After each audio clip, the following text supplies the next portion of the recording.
Hi guys, gonna do a video on air leaks. Ooh. So I literally have spent a week on this car, it's a VW Beetle 1300 engine that's got twin port heads and 1600 pistons and twin port manifolds. It has the inlet manifold that will hold the smaller 31 picked carburetor. And that one, I think, is a Solex. So I literally could not get her running. I couldn't get her to tick over. She was over revving. Now I could get her driving fast, but there's no way she was going to tick over. So I just went through everything. I changed the plugs, the points. I actually changed the distributor. I introduced the vacuum system because the other one didn't have a vacuum. I also put new boots on. I removed the manifolds here and put new gaskets underneath here, the twin port type, both sides. I even bought a new refurbished 31 picked carburetor with a new gasket here. And I tell you what, I was trying everything and nothing was getting rid of my air leak, making it run erratically, making it keep revving up for no reason, and definitely would not idle. So I've set up the timing. I did it static timing and with a strobe light. Nothing was working. So when I was watching the videos, it kept saying the same things to me.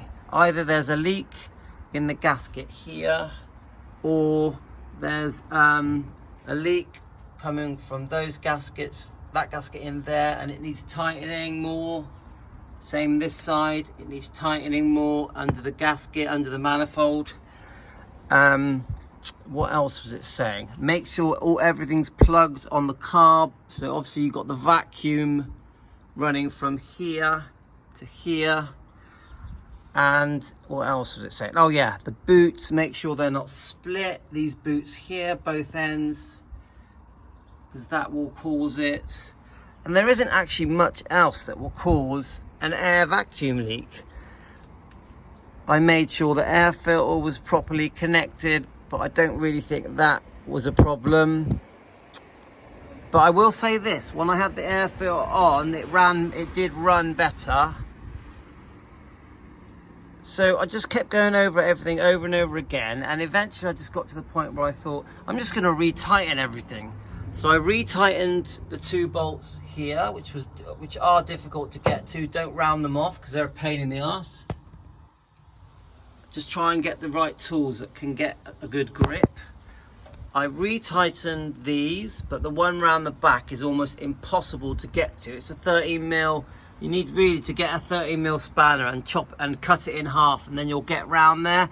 You have to move the coil out the way and move the distributor cap out the way, and then you can get round there. The other thing I found is that this had to be set right. The spring had to be so that the carb was going back to tick over without being slightly stuck in rev.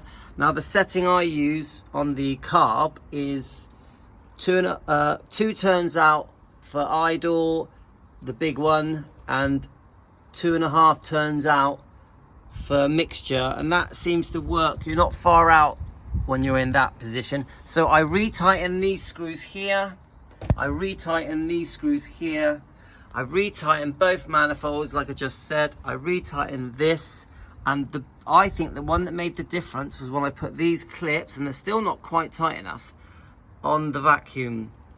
And this one here, see the clip I've put on there? I think that is actually the one that was causing most of the problem, because once I did all that, it would allow me to tick over. Then I redid the timing, and I rechecked the points, the plug gaps, and I think we're there. So I'm going to start him up for you.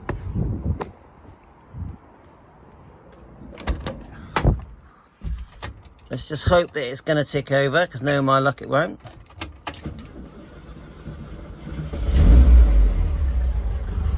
So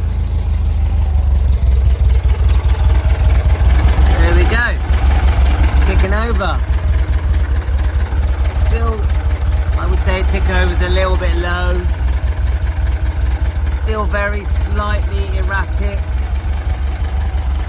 I think I need tighter clips here and here. But it's trying to stall there. But before, it wouldn't even let it go down to tick over.